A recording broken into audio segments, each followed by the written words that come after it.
Hey, 2025. Wow, what a year it's been already. Definitely eventful no matter which corner of the world you're living in. And I don't know if I should be filled with dread or excitement half the time. It's been a roller coaster ride. And we were talking about this the other day, and someone asked me, well, what's your biggest fear? And quite honestly, I couldn't even give a straight answer.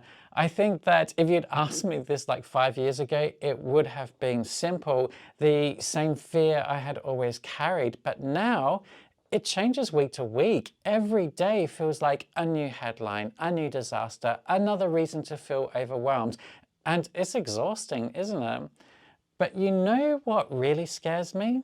Is how quickly we're started to normalize the unthinkable, how things that should shock us just become, well, that's life now, in a matter of weeks.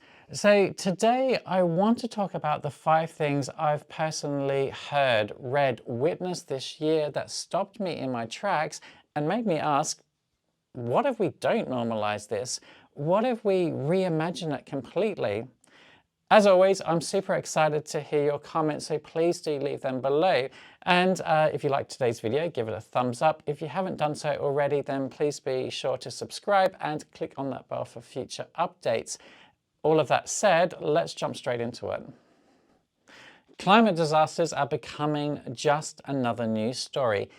Entire cities are literally sinking. Jakarta is dropping over 20 centimeters a year.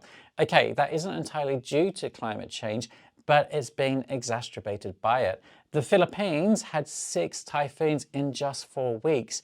And I hear people casually say, the weather's always been like this, we're just hearing more about it. Wrong. This isn't just weather. It's the product of a broken system that sacrifices vulnerable communities. What would it look like if we treated every disaster as a call to transformation, to prioritize climate justice, community resilience, and care over profit? Let me know what you think below. Billionaires are rising along with greenwashing. Billionaire wealth is smashing records again this year, while the global south drowns in debt. And someone told me recently, of course companies are greenwashing, what do you expect? That shrug of resignation is exactly how they get away with it. What if we stop treating billionaire philanthropy as saviorism and instead demand justice and redistribution? What if we invested in real community-led solutions, not corporate PR? Billionaires are, of course, big topics right now, so drop your thoughts in the comment box. When did peace turn into a dirty word?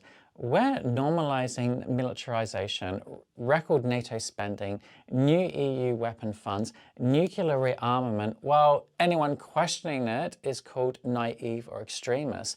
Peace has vanished from public discourse. I read this the other day. War is inevitable, it's just human nature.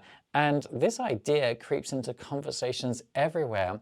But what if war isn't human nature? What if it's just bad governance? What if we imagined peace not as weakness, but as strength, resilience, and global responsibility? I'm sure a lot of you have opinions on this one, so please do share them with me.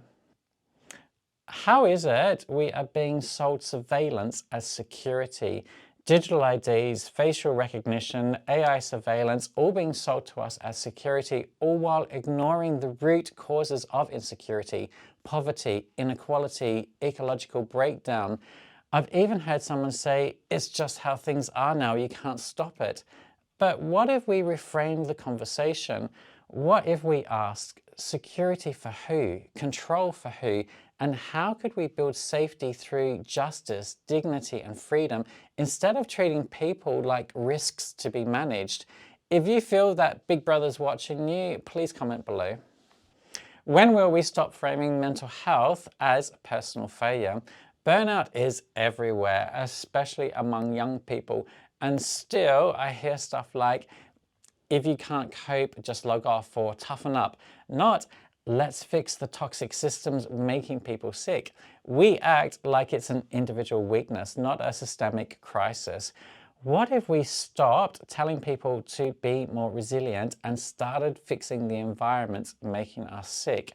What if mental health care wasn't an afterthought, but built into how we structure society itself?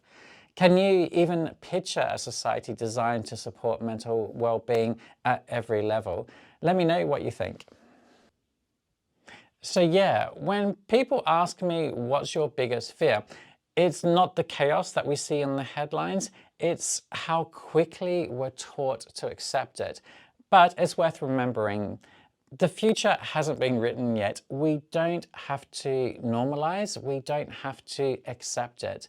I would love to know, what are you seeing people normalize that really worries you?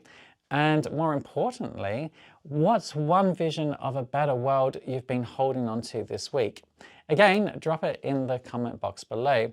Let's start this conversation, because the world we build, it starts with stories we refuse to let die.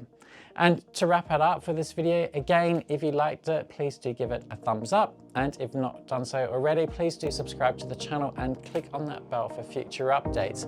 Until next time, it's bye from me for now.